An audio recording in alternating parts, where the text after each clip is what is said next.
Amici rossoneri, è il momento di scendere in campo, perché è tornato il Fanta dei milanisti. In palio ogni giornata ci sono maglie ufficiali del Milan, buoni Amazon da 100 euro e, tra i premi finali, iPhone 16, MacBook Pro 14 pollici e molto altro. 270 crediti per la rosa, mercato sempre aperto, ma soprattutto solo milanisti. Sfida gli speaker di Radio Rossonera e gli altri ascoltatori. L'iscrizione costa solo 19,99 € per tutta la stagione. Vai su fantalgoritmo.it/Radio Rossonera e affrettati, perché in caso di spareggio vince chi si è iscritto prima.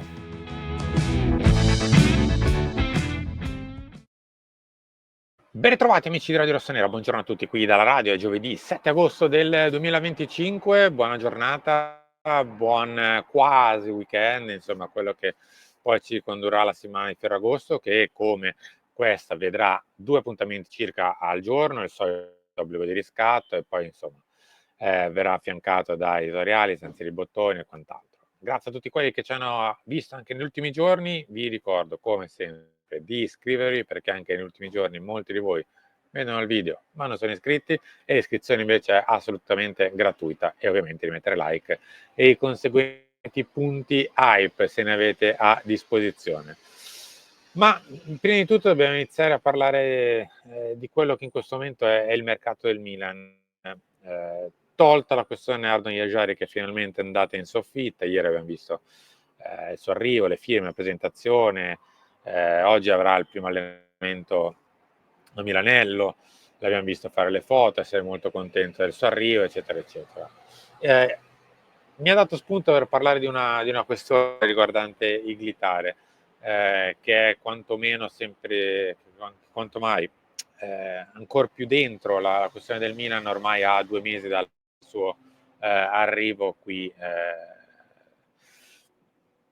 Parto da qui, parto dal centrocampo, perché in realtà è da dove è partito Iglitare. Poi parleremo delle ultime novità di mercato riguardanti la difesa e soprattutto l'attacco. Quindi poi svilupperemo anche quel tipo di concetto, ma volevo parlare un secondo prima del centrocampo, non tanto per quanto riguarda il mercato, ma per quanto fatto da Tare. Abbiamo parlato tante volte negli ultimi 2, forse 3 anni, che il centrocampo del Milan era sempre stato un po' lasciato in disparte, era sempre quello dove magari si era fatto i minori investimenti, dove a volte si è cercato di fare di necessità virtù, di essere anche magari a volte un po' corti coi numeri, si era investito poco,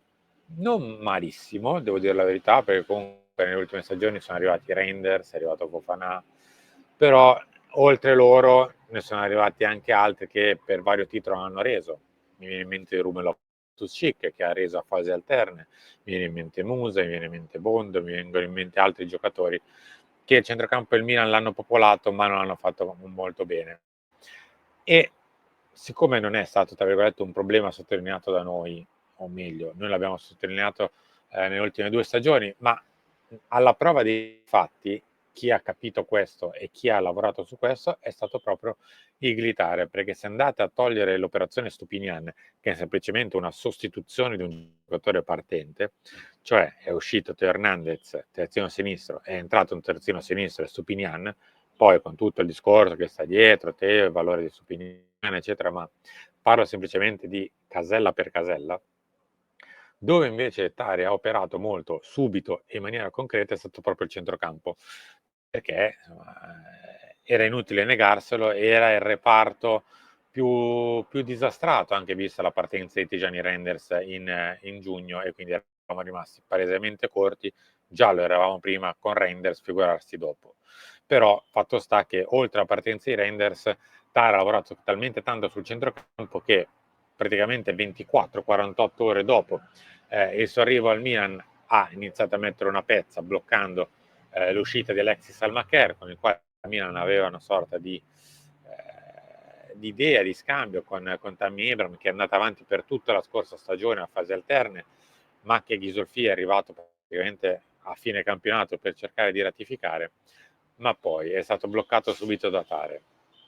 fortunatamente mi viene da dire. Poi cosa ha fatto? È andato a prendere subito Modric, quindi ha messo dentro un'opportunità di mercato sia a 40 anni, ma con una classe spropositata, e su Modric sono particolarmente curioso di capire se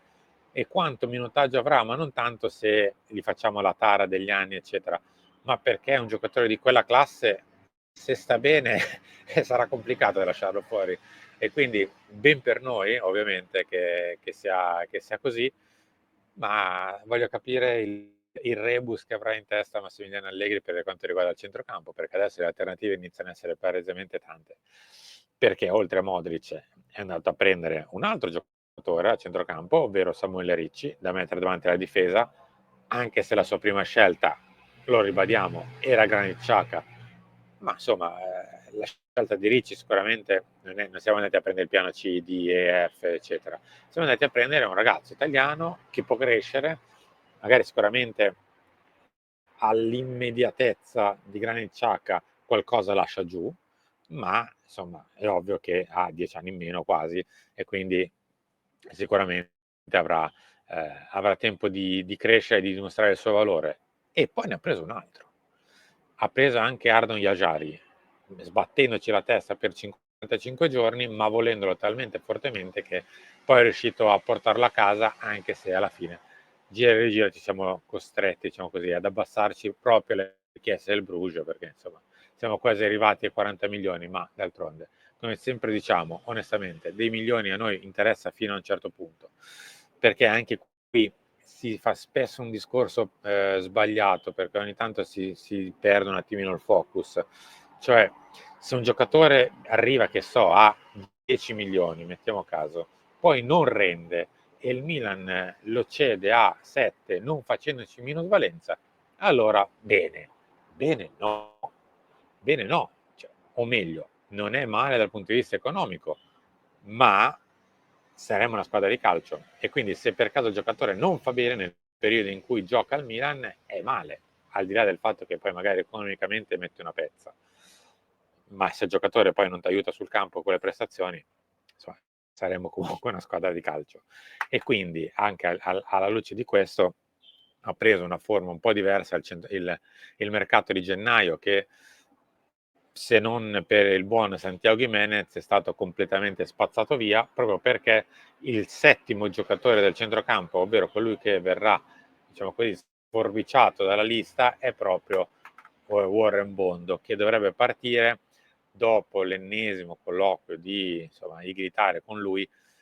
per la destinazione cremonese, in una sorta di prestito secco atto a farlo giocare e a dimostrare il suo valore, oppure no, oppure sì, lo vedremo nel campionato italiano, anche perché qui, ragazzi, lo spazio è veramente poco, perché se andiamo a fare i propri conti della serva tra Yajari, Ricci, Loftus-Cheek e Fofana,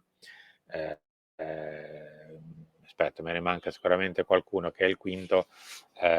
Modric credo, ma comunque insomma li conoscete i nostri centrocampisti, capite bene che lo spazio a centrocampo non c'è. Ma detto questo, e quindi fatto salvo che Tare per me ha fatto benissimo a concentrarsi, forse siamo andati un po' lunghini perché siamo arrivati ad agosto, ma ha fatto benissimo a concentrarsi su quello che è il reparto più carente, ovvero il nostro centrocampo, rimettendo in piedi un centrocampo di buon livello, sia dal punto di vista atletico che dal punto di vista tecnico. Poi ovviamente parlerà il campo, però insomma si è cercato di dare una struttura con una linea di pensiero e non prendendo giocatori a caso tramite scouting, ma facendo veramente un'idea di quello che deve essere un reparto, non prendendo il singolo giocatore. Si è tornati a fare un po' calcio come in teoria aveva fatto, e non semplicemente prendendo un giocatore X, Y, Z per le sue caratteristiche e buttandolo a caso in un reparto, perché poi abbiamo visto, insomma, i giocatori non si parlano tra di sé se non sono ben amalgamati, ma mi aspetto che lo faccia anche a questo punto sia per l'attacco che per la difesa, anche perché seconda mossa di Tare, noi ci possiamo dare, diciamo così, tutti i meriti, l'importanza che vogliamo, noi intesi come tifosi, barra media, barra ambiente esterno. Ma l'ambiente esterno influenza sì, ma influenza relativamente. Chi influenza l'ambiente Milan è il Milan, come ci siamo sempre detti in questi mesi. Io mi aspetto che la mossa vera di Tare, la seconda di cui parlo nel video, poi parlerò della terza, ovvero difesa e attacco, sia quella veramente di concentrarsi sul lavoro quotidiano di Milanello, e non dubito che si faccia, chiudendo davvero Milanello, non facendo uscire granché da Milanello, non facendo entrare chi a Milanello magari non ha ben fatto nelle ultime stagioni, chi ha fatto uscire cose che poi andavano a finire sui media per screditare un giocatore, per non farlo parlare bene. Io mi aspetto che Tare faccia realmente quello che è stato chiamato a fare, ovvero il direttore sportivo, che non è l'operatore di mercato, ma è il direttore sportivo, che ha un ruolo ben più profondo che comprare un giocatore, segnalarlo, eccetera, eccetera. E mi aspetto che risani l'ambiente di Milanello insieme ad Allegri per davvero, perché quello che è mancato l'anno scorso adesso, fuori dai denti, la rosa del Milan dell'anno scorso aveva tutte le capacità, le potenzialità per arrivare in Champions League, non aveva le capacità per vincere, quello lo sappiamo, non aveva le capacità forse nemmeno per combattere, per vincere, e lo sappiamo, ma sicuramente aveva le capacità per stare nei primi 4 posti, e invece il Milan nei primi 4 posti non c'è mai stato da metà ottobre in poi, quindi vuol dire che la rosa è stata penalizzata da quello che il Milan stesso ha prodotto, perché noi, come detto, ci possiamo dare l'importanza che vogliamo, ma insomma arriviamo fin lì con le nostre parole, le nostre chiacchiere, in bene, in male, eccetera. L'ambiente Milan lo fa il Milan, come detto, e lo fa a Milanello, e io spero che veramente quest'anno ci sia un ambiente sano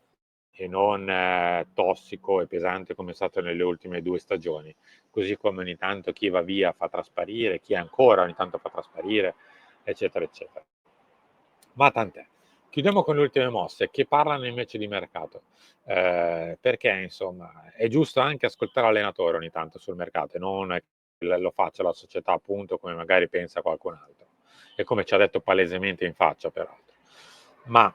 è giusto ascoltare l'allenatore. Se l'allenatore pretende di avere Alexis Almacher in rosa come è successo l'anno scorso, è giusto che ce l'abbia. Se l'allenatore pretende di costruire il reparto su Malik Thiaw, e se Malik Thiaw parte nel caso solo per davanti a un'offerta è veramente spropositata, allora è giusto che l'allenatore venga ascoltato e l'allenatore prenda atto del fatto che gli si costruisca la squadra intorno a Malik Thiaw in difesa. E questa è la situazione. Se l'allenatore, diciamo così, crede tanto in un giocatore, è giusto premiare la sua scelta, altrimenti insomma è come se fosse un mero esecutore materiale sul campo delle volontà di una società, e non può essere sempre così. È ovvio che a volte bisogna piegarsi da una parte all'altra, ma per quanto riguarda la difesa, visto che siamo arrivati al 7 di agosto, ribaltare magari qualche gerarchia che Allegri si è costruito nel corso del primo mese, mese e mezzo di lavoro, mi sembrerebbe un po' autolesionistico, anche perché, come detto, il Milan non credo che vada a prendere né Thiago Silva né Sandro Nesta dei tempi. Nel caso va a prendersi un ragazzo che andrebbe costruito, andrebbe inserito, andrebbe amalgamato, eccetera, eccetera. Quindi se Allegri pensa di voler tenere Malik Thiaw, è giusto che lo tenga, anche a fronte magari di una richiesta economica da 25-30. Poi se arriva quella da 40, 45, 50, probabilmente fuori mercato, se ne riparlerà. Ma insomma è giusto anche assecondare le volontà di Max. E poi se deve partire un altro centrale, nel caso partirà. Ma è giusto fare una lista di priorità in questo momento in difesa. Detto che insomma il profilo di Atekane è il profilo principale a destra, ma insomma fin quando non è chiusa la trattativa è inutile nemmeno darla per chiusa, perché lo sapete, sul mercato si dice chiusa quando c'è la firma, o quasi quantomeno. Quindi lo diamo per favorito, anche se ad esempio vi devo raccontare del fatto che fino a 7-10 giorni fa, ad esempio, c'erano rapporti di scout per giocatori anche dal Brasile. Magari ve ne raccontiamo nel prossimo obbligo di riscatto, ma insomma, è un po' declinato subito per una questione di prezzi. Guarda, faccio una roba proprio che non si dovrebbe fare, ma ve lo vado a...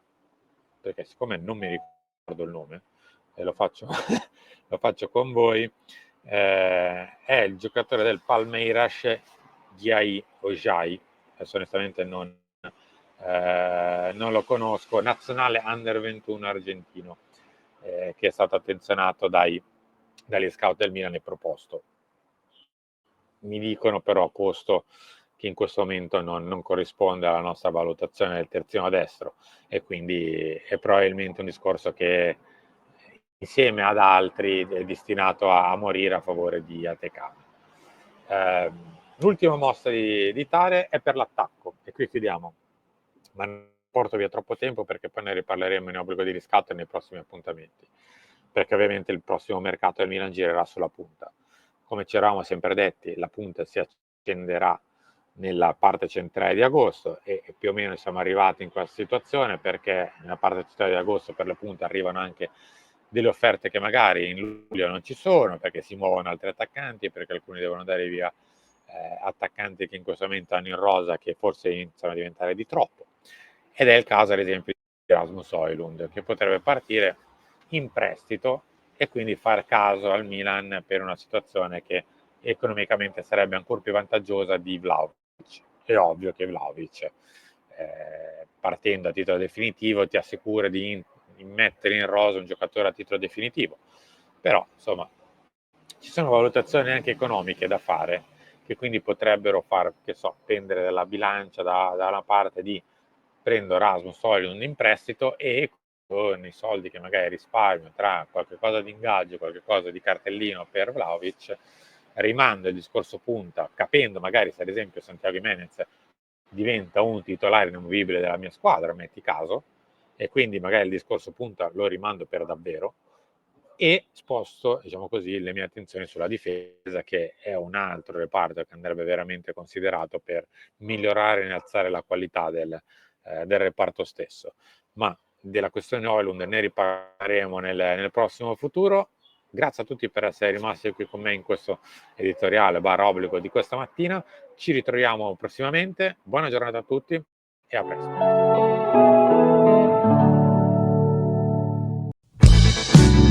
Amici rossoneri, è il momento di scendere in campo, perché è tornato il Fanta dei milanisti. In palio ogni giornata ci sono maglie ufficiali del Milan, buoni Amazon da 100 euro e, tra i premi finali, iPhone 16, MacBook Pro 14 pollici e molto altro. 270 crediti per la rosa, mercato sempre aperto, ma soprattutto solo milanisti. Sfida gli speaker di Radio Rossonera e gli altri ascoltatori. L'iscrizione costa solo 19,99 € per tutta la stagione.